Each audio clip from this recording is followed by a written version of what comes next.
Join me in bringing out the man responsible for the Cardano blockchain, the CEO of Input Output, Chales Hoskinson. Thank you so much, Eric. Let's do a selfie.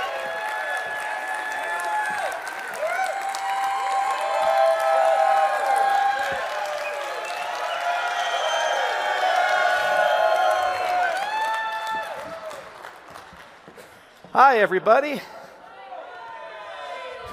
Welcome to rough and rugged Wyoming. God, I love that reverb. Awesome. So, the lobster has a name. Thanks to all of you. We wrote the lobster contract. You guys participated, and guess what it is? Logan. Logan the lobster. I'll put him over here. He'll watch the speech. He has the best seat in the house. Well, welcome to rough and rugged Wyoming. It's a great place. It's actually my home, too. I live in Colorado and Wyoming. Parents live up in Gillette. I got a ranch out in Wheatland. It's a nice ranch. Got a few bison running around. And what's so amazing about this state is we just kind of do stuff. For example, wanted to build a road. I said, well, we need to do some blasting. They said, okay, just go buy some dynamite. I said, do you need a permit for that? Not in Wyoming. That was fun. Anyway, Cardano started a long time ago. It started in a bar in Osaka, February of 2015.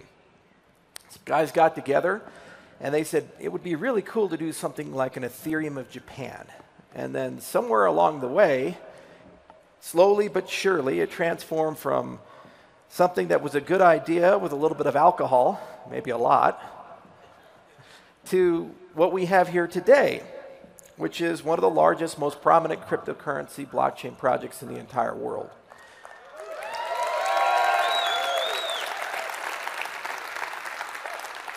I've been told that at this moment, over 80,000 people have registered and are watching across the world, more than 100 countries. There are people here, there are people in London, Cape Town, Tokyo, all across the world. Events all across the world, just like you, building, thinking, dreaming. So I took a moment to reflect, what is this all about? Why are we here? What are we doing? What are we trying to accomplish? Where does all the resilience come from? Cardano is special in that it probably is the most resilient of all cryptocurrencies, perhaps outside of Bitcoin. How do we know that? Because we get shit from everybody. Yet we're still here. We're still alive. We're thriving. We're growing. You know, I remember when we announced the Ministry of Education deal. We spent 3.5 years to negotiate that, closed it during a civil war. What was the reception in the industry? They said, oh, well, anybody can do that. Well, then who did? Just us. I remember CoinDesk, after the New York Times announced the deal, they said, well, we can't confirm it, even though we have a video of the minister himself talking about it. We're waiting for comment from the ministry. Maybe it's the ministry's secretary who has to confirm it. And I just wonder, why the hell do these people come at us? Well, it's because this is a movement that's united by one general principle, which is we're crazy enough to dream that we can. There's a lot of optimism in this room. There's a lot of belief in this room that we can do things that no one has ever done before. You don't like your government? Rebuild the damn thing.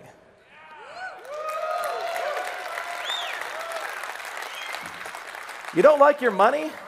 Make new money.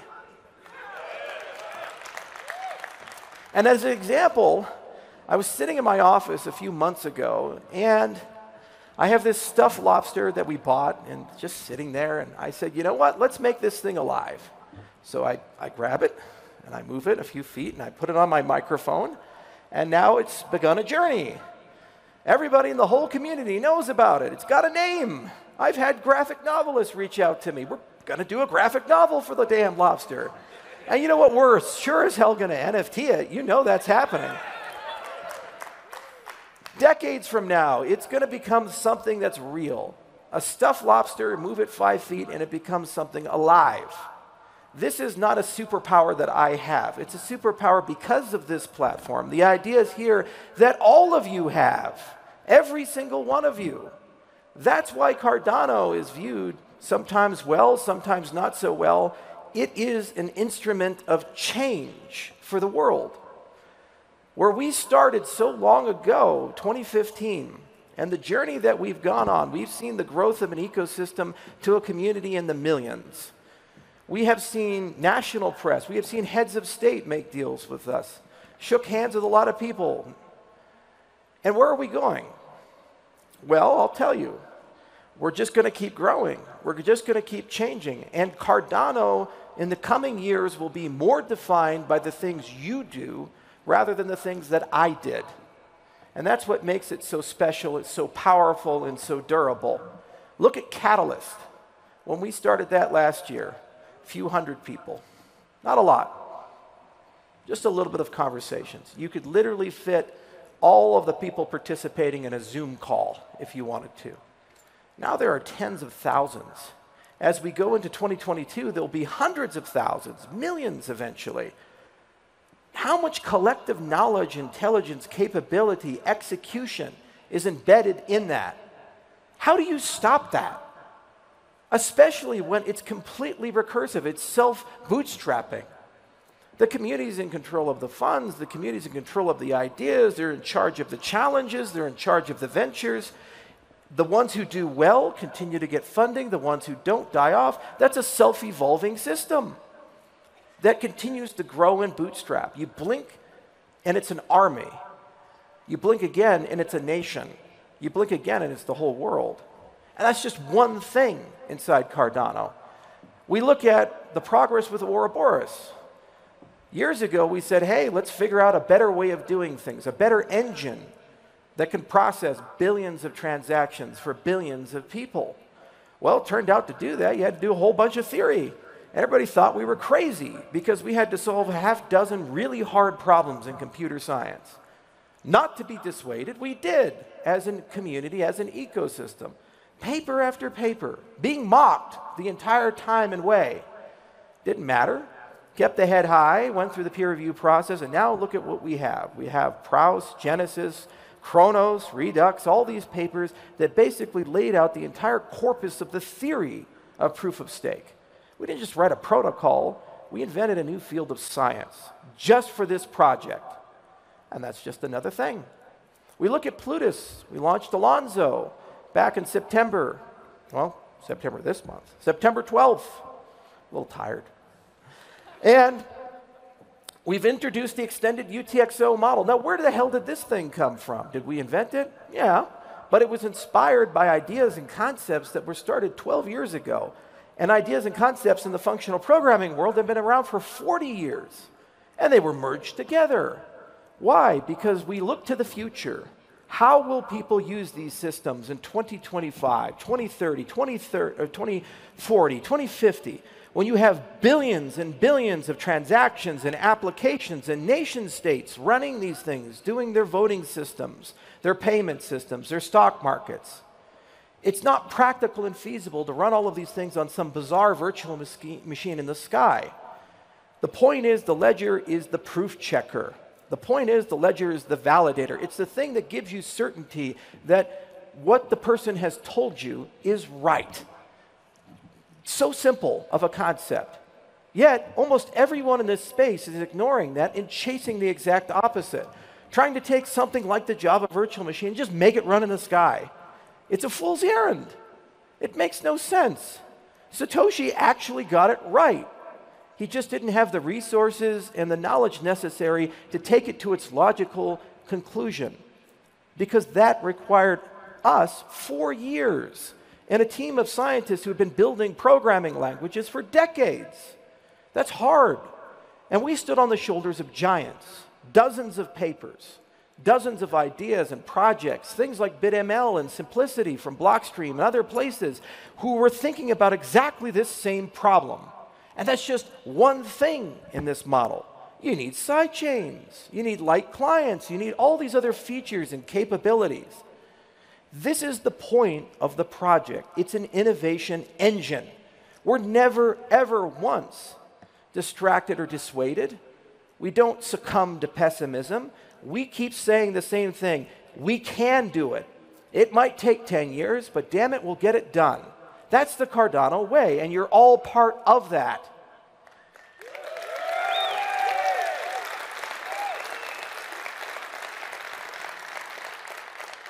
And that's what makes this special. You see, the world is changing. When we look throughout the 21st century, because of technology, because of globalization, everything is up for grabs. Our institutions are fading. There's a lack of trust and dignity and respect between people. Things that we used to take for granted as kids are no longer solid and stable. A decade ago, if I heard something from the CDC, I'd believe it absolutely. I don't anymore. A decade ago, if we were told something from a prestigious scientific institution, we just take it on canon.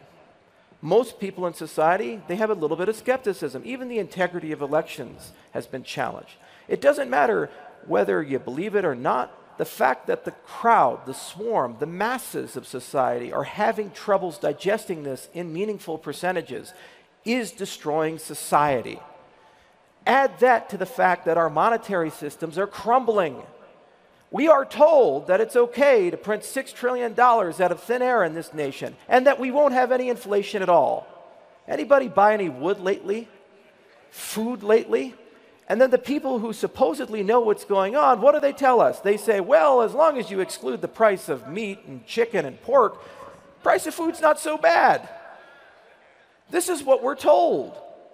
So what does it mean? It means that everyone in the world is taking a step back, and they're saying the time has come for new systems. The time has come for a return to honesty and integrity. The time has come for us to trust each other somehow in some way.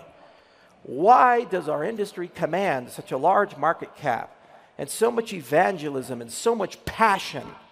It's because this is the only industry that's figured out a path to get us there without an empire, a path to get us there without kings and presidents and dictators.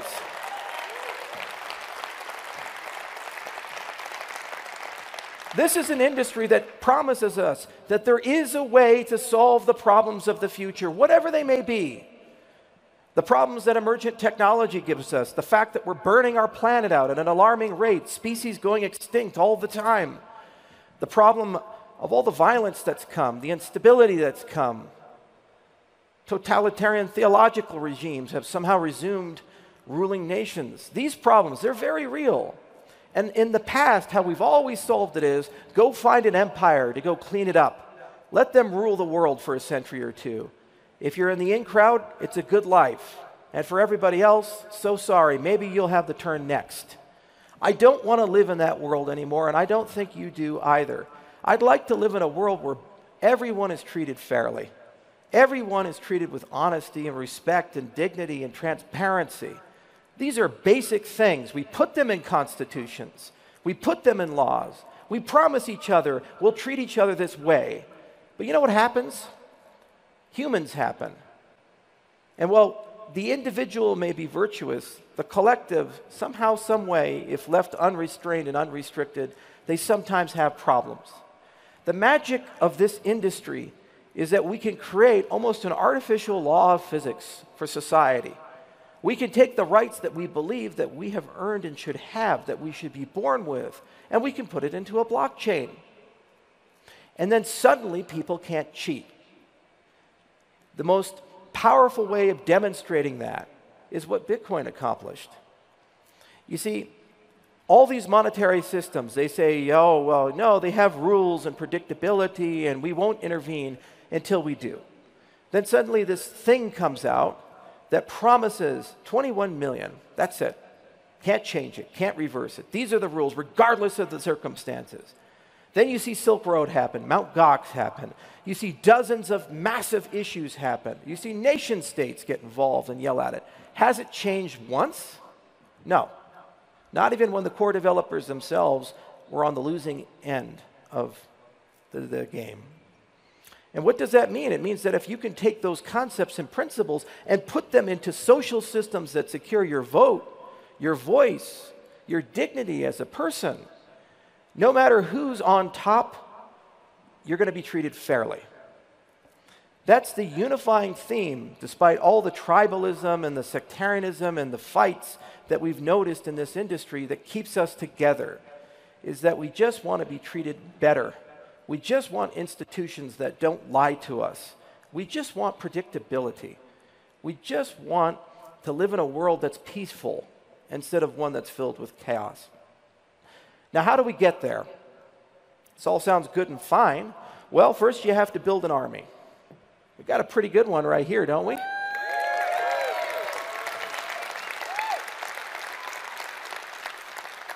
Then you have to arm your army. And what do you arm them with? You arm them with knowledge and tools and capabilities. You first have to convince them that they have a lot of power collectively and individually. You have to give them the ability to think about how they want to live their lives. You have to give them things that they can give to others. So, provisioning. Well, we give them Catalyst. We got that. Then you got to give them a platform upon which they can do commerce, express themselves, their voice, their vision, their vote. So what's coming? Well, we've 3 eras into this. We have Byron down. That was very hard because we had to learn how to do that. We have Shelley, and now we have thousands of stake pool operators. Cardano is completely independent. It's run by them. It's a decentralized movement. It's a virtual resource. It is damn near impossible to shut the network down now. Cardano has become like Mick Jagger. It shall never die. That was Shelley. Gauguin was programmability. It was the ability to start running things. In the coming months and years, we will see hundreds and then thousands and then tens of thousands of decentralized applications built by you, the community, empowered by Catalyst, empowered by collaborations. And those applications will run DEXs and oracles and voting systems and NFT marketplaces. Those are the things we see today. But eventually those applications are going to start covering bigger and bigger pieces of society. One of the reasons why Africa is so promising as a marketplace is because that entire continent is going through a massive upgrade right now. All the legal systems are being updated. All the infrastructure is being updated. The voting systems, all these things. The next 5 to 10 years, all of Africa is going to be completely online and completely digital, and they have no loyalty or preferences to anything in the legacy world. There are no grand Microsofts and Facebooks and Goldman Sachs and JP Morgans to contend with. And there's a tireless population who's very young. Many of the countries, over 70% of the people are under the age of 30, who grew up as digital natives, and they see the world they could have, the places they could go, the things they could achieve and accomplish. And thus, they vote for that. They protest for that. They fight for that. No one wants to live in a corrupt place. No one wants to live in a place of hopelessness and will never get there. So guess what? Give collectively billions of people those kinds of tools, and they're going to have a revolution. That's exactly what is going to occur. And they're going to build something so much better than what we have here. They're going to build institutions far more durable. And hopefully they're going to build it on Cardano. That's our labor, our pursuit. That's why we fight so hard. We're traveling all around as much as we can. And so far we brought in millions. And if they do that, those systems will run at costs that are orders of magnitude lower than the systems we have right now. Remittances will be the cheapest in the world. Credit will be the cheapest in the world. Best insurance system in the world. Most reliable voting systems. You talk about liquidity. The most efficient stock markets. The ability to take a $5 million company and have a micro IPO. These are the experiments that are going to be conducted in Kenya and Ethiopia and Rwanda and many other places. And you know what that means is they're going to work. And when they work, they'll create billions and then eventually trillions of dollars of wealth. And with wealth, there's power. And the rest of the world will see that. And they'll say, me too, I want to get in on that. But the only way they can is to become like us, to join this movement, to change the way those systems work, to demand integrity and inclusive accountability and transparency and all the things that we're now enabling. Now, there's a lot of work to do. The rest of the roadmap has things like Basho and Voltaire, and next year is the first year where we do 2 of them instead of 1 of them. We're already working real hard. We've been working for 3-4 years now on Basho, for 4 years on Voltaire. So what happens? Well, main chain, the programming model improves. Keep doing things to make the developer experience better. It's going to be kludgy for a few months, as all new platforms are. Flagship applications come out, special accommodations are made to make them run faster and more optimally, these types of things. So there's a lot of Shelley-related work and Goguen-related work that's in the cleanup crew. And there's a whole group of people that worry about that. There's more than 12 development companies at this point that work on Cardano's core infrastructure all across the world. Sud never sleeps on development of Cardano. Basho is about saying, okay, let's get the Hydra age here. Let's get a lot of this traffic into the hands of the stake pools, get it off-chain, into side chains, to explore with new computational models. There is a place for technology like Ethereum. There is a place for technology like Yella. There is a place for technology that has yet to be invented. The point of Basho is to open that up and bring it to the ecosystem so that we can run at a scale of millions to billions of users sustainably. The point of Voltaire is to ensure that this system is forever in the hands of the people who care the most about it, you, the community, and all that come after you. We've already seen the beginnings of this with Catalyst, but there's a lot more work to do. Protocol parameters have to be in the control of the community completely. The SIP process has to be strengthened. We have to create standards process, especially at the smart contract layer. In addition to that, the hard fork combinator has to be totally in the control of the community. All of these things, these are cleanups. But in the process of doing that, we also have to do things like write a constitution for Cardano. Why not? You have rights. Monetary policy is different than just adding a new ledger rule. Adding a post-quantum signature scheme is fundamentally different than deciding whether to add a new sidechain or not. So there needs to be a hierarchy of concerns here. And how do you write a constitution? You write it with the people. And that's what we're going to be doing with you. We're going to come together, ratify that, put that right into the ledger, and treat it like a biological system where Cardano understands its own design. We spent all this time writing formal specifications. One good reason to do that is so that you get high-quality software. But another good reason to do formal specifications is that it's the DNA of the system. And what do cells have? DNA inside of them. The system should know itself and its own design. Because then, any person who has a full node has a full copy of all that meta, all that design. That's how you create resilient organisms that can never die, is you build in redundancy into them. You build in replication into them. And you create a process upon which that DNA can evolve. And then we'll see dozens of commercial clients flow from that. If you don't like Haskell, it's okay. We have Rust, JavaScript, Python, Java, mainstream languages that mainstream developers know. It's important that when you're doing new things, you do it right and it's correct and you have high assurance. But let's be honest here. There's a reason there's 25 million developers. There's a reason there's a diversity of programming languages and thought and infrastructure. So as the Voltaire age grows and we get the DNA of the system, the specification of the system into the chain itself, and the community's in control of where do we go in the deep future, there's also going to be a Cambrian explosion of infrastructure. We're already seeing this with DC Spark, building all this beautiful Rust infrastructure. Projects like Ada Lite, I think there's one called CC Wallet. There's dozens of these floating around. And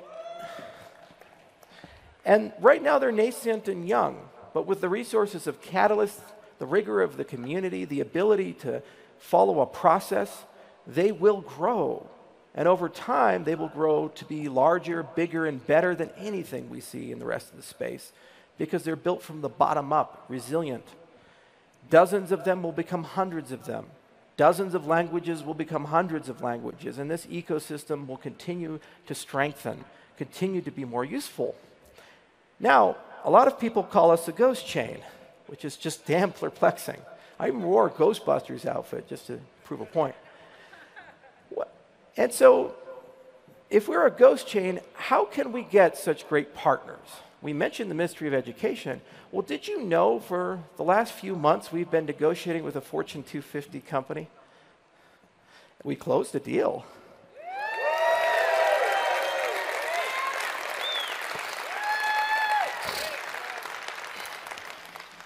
So who did we close with? Well, talking about digital transformation of the individual and the rights of humanity, that's fun, but businesses need to transform as well.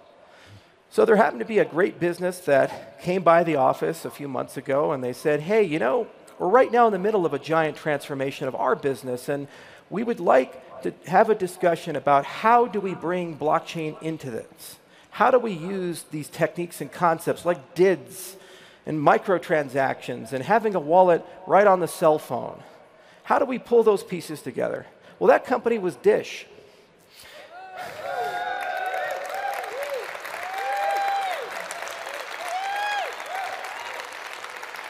And we said, boy, that sounds like a lot of fun. Let's go workshop that. About 3-4 days a week of meetings, again and again and again.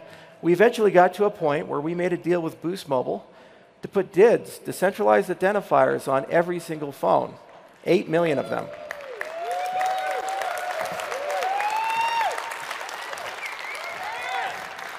So that's just an example, and there's so much to build on top of that. One can build wallet infrastructure. They can build a DApp Store. They can do all kinds of things and bring this to the consumer's phone, just like that. Now, why us? Well, because there's peer review, there's high assurance software, and there's just a damn good community that cares about these things. The other thing is, when you think about the growth model there, where is Dish going? They're becoming an ISP. You guys know about T-Mobile, you know about Sprint, you know about Verizon. These are cell phone companies, right? Well, Dish is a telco company, and they're moving into the 5G space and connectivity. In the coming years, more than 70% of America is going to be covered by their 5G network. Well, how do you build a network like that? You build it differently. You build it with new technology. You build it with new standards. And maybe you can build it with a little bit of blockchain in it. How about they be the first ISP to figure that one out? And that's the magic and beauty of the technology that we are building here today. It's built to last, and it's built to transform things. Your life as individuals, the lives of Fortune 250 companies, the lives of governments themselves, takes a lot of hard work. It takes a lot of heroism. It takes a lot of unique advancements and developments and challenges that exist. But we're never dissuaded by that because we were born of resilience. First, as an industry that was always mocked. Second, as an ecosystem that never seems to get a fair shake in the media and never seems to get a fair consideration. And third, as people. We're here to stay. Cardano's here to stay. Voltaire and Basho are just beginnings to a new era, the Cardano 2025 era. Let's look at the challenges before us. In the next 10 to 20 years, there will probably be quantum computers. That's a dragon we got to slay. But we're going to do that together. In the next 10, 20 years, we're probably, through this movement, going to invent entirely new ways of voting and governing. We have to contend with difficult questions like confidentiality and privacy. How much privacy should you have? Under what circumstances can things be de-anonymized? These are super difficult questions because there's the rights of the individual, the rights of the society. Over the next 10 or 20 years, we see an unholy alliance between governments and corporations to create this surveillance capitalism. You see it every day with Facebook and Google and social credit in China and other places.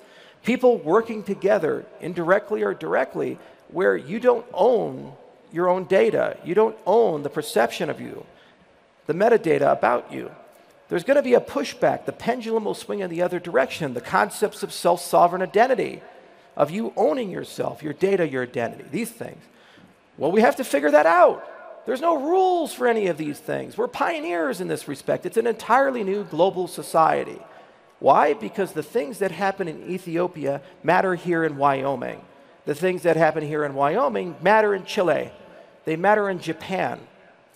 Humanity has never lived this way before. We've never lived with such a global commons. We were always so local. So, the next 10, 20 years, we have to figure out together, how are we going to do that? How are we going to build systems that are more open? One of the most magical things about the DApp space is we're also talking a lot about liberating applications in general from the control of the few. It's not fair that Microsoft and Apple and Google collectively get to decide what you can install on your phones and computers. That's just not right.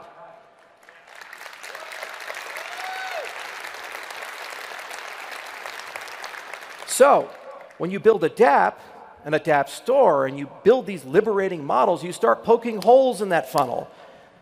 You start loosening that death grip and control. You start having new standards. So another big component is, how do we as a community come together and figure out how to create standards for smart contracts, standards and certification for things. So there are 4 tracks in this conference. During the utility track, we're going to talk a lot about that. What are the blueprints of applications? How do you get them up on a blockchain so that anybody can access them? How do you curate quality when no one's in control? There's no custodian there to say this is a safe app and that was built by Bob. There has to be some sort of wisdom of the crowds. It's a hugely difficult problem. Just solving it for identifying a person was called Web of Trust. We started doing that in 1991. Still not completely figured out. The good news is we're not in this alone. This is an industry-wide concern. Not just our industry, but the entire class of developers. This movement, Cardano, blockchain, is about liberating every single thing it touches. It doesn't matter if it's a telecommunications company that lives in an ossified monopolistic world with tight regulations and, well, that's just the way it works and it's worked that way for a century and deal with it, to an app developer who just wants to make a video game and is tired of being told they can't do microtransactions or something else because it violates an App Store policy.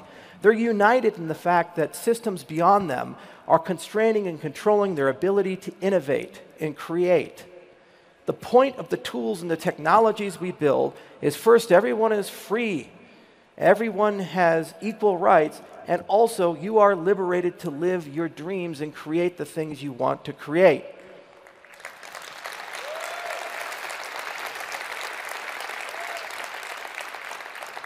And hopefully we're making that point.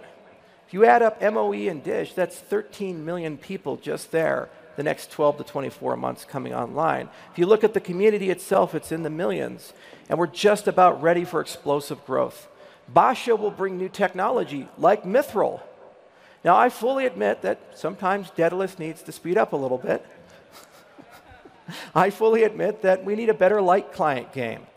The problem is that we couldn't just copy a light client design from Bitcoin or Ethereum because all these protocols were completely new. So it required some time to figure out new cryptographic primitives and new protocols in order to enable a safe light experience. Well, we're here now with the Mithril age. And at this summit, you're going to see presentations about Mithril. And this is not some far-off concept that's coming 5, 10 years from now. Mithril is coming next year. Light clients with full client security are coming next year. And the same technology that enables Mithril to have a great light client experience, which will bring these tens of millions of people into Cardano, is the same technology that will rapidly speed up the validation of full nodes. So that means everything gets better. Daedalus gets faster. Third-party wallets get faster. And it's all open source. It's all available not just for Yoroi and Flint and Daedalus and other wallets. It's available for you, the wallet builders, building your own projects, for Catalyst, for all kinds of things to think about. And this type of technology is so foundational, it can be reused in Hydra, it can be used for ZK rollups, it can be used for all kinds of things as that thread scales. Helps the scalability, helps the user experience. But that alone is not going to get it done. We recognize the time has come to really make an aggressive push forward to getting Cardano into the browser and getting Cardano onto your phone. So we have a skunk works at I/O, and we've been working very hard. And some of the presentations here at the conference will be to show you guys what's coming in the next few months, which is going to be a light wallet that I/O has created. We're bringing to all the consumers. And it's a beautiful wallet. We haven't named it yet. We're having some fights about it. But I assure you, you're really going to like where we're going. Get the wallet, the identity, the voting, the delegation, all these things into the browser and make it easy to install. One click. Make it magical. And by the way, put a DApp Store into it. And we have a DApp Store we're showing off.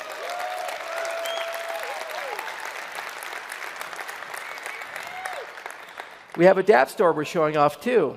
And that'll come rather quickly. And what's so magical about this DApp Store is to put dApps in it, guess who you have to ask? Exactly! You're getting it!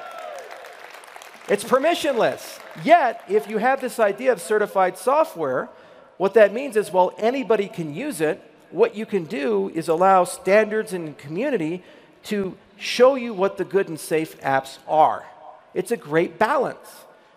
Open, yet somehow curated. Powerful, yet somehow light. That is what we're going for. That is what we're aiming for. And you know what? We're going to bring millions of users into this thanks to all these deals that we've been making and continue to make. And you're going to bring millions of users into it because you want your businesses to succeed. Just that simple. And every time we bring someone into this ecosystem, we are reinforcing and strengthening the core philosophy of the ecosystem. We're teaching people about the value of decentralization. We're teaching people that they have a voice and they can vote and they can decide where to take these things with Catalyst. We're showing people how to be their own bank. We're showing people how to be self-determined. We're also teaching people to interact with people they've never met before. That is so powerful if you think about it. Look at the diversity of faces. Look at the diversity of this movement. There are people right now watching this in Vietnam, right now watching this in Rwanda and Cape Town, right now watching this in Brazil, right now watching this in Canada, all across the world, over 100 countries. These are the people that are connected to you now. You can learn from them. You can learn from each other. Every single time we bring people into this infrastructure, little by little, it teaches them to listen more, to realize the world is much more nuanced, and it gives them their power back. So, a lot of announcements, a lot of things. 4 tracks: adoption, impact, utility, governance. Each and every one of them, dozens of presentations, hundreds of people from around the planet with incredible ideas. Amazing scientific thought, amazing thought on the engineering side, revolutionary ways of building things, an incredible community, lots of impact that's happening. But what unifies all of it is you, and what unifies all of it is the fact that we have dreamed together and actually accomplished something together. It is the privilege of a lifetime to watch this ecosystem grow and make myself so damn irrelevant. There is nothing I can say anymore or do anymore that in any way, shape, or form is going to derail Cardano. The reality is Cardano has outgrown its founder, and that's exactly what was intended. I'm still here. I'll still be here for a long time. But I'm now sitting on the other side of the table, if you think about it. The big announcements that come in the following years, the big things that come in the following, there's going to be so many more of them from you. Kind of like when you looked at the iPhone. Apple says, look at this amazing device, and it's a platform for creativity. How do we think about the iPhone? Do we think about it as a phone? No, we think about it as a collection of experiences. And each and every one of those experiences were built not by Apple, but by the community. That's where the Instagrams came from. That's where the Facebooks come from. All these things, these mobile experiences that you use every single day, some people more than 8 hours a day when they look at usability scores, they come from other people who have never met Steve Jobs, who have never partnered with Apple, know very little about them, probably never even been to Cupertino. That is where Cardano is going now, thanks to the Goguen era. We have these amazing DEXs coming out, There's the DJED project, which is a gift to the community. So now we have great foundations for stablecoins, tons of partnerships to announce, tons of people to come. I fade away because an army of people stand in front of me. And eventually, you'll do far more than anything I ever accomplished, IO ever accomplished. And that's the point of changing the world. Create an engine to allow people to change it for themselves. We did that in our own way. You named the lobster, not me. And I just want to thank you for all of that. You made me believe in humanity again. You made me believe in people again.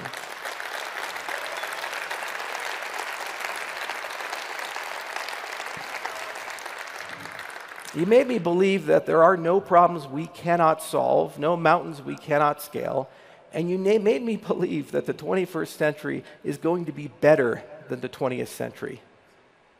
In closing, never be cynical. Never believe that you can't. All you have to do to change the world, and we demonstrated that here with this movement, is just decide that you want to. And thankfully, we now have the tools to do it for everyone, everywhere. Thank you so much.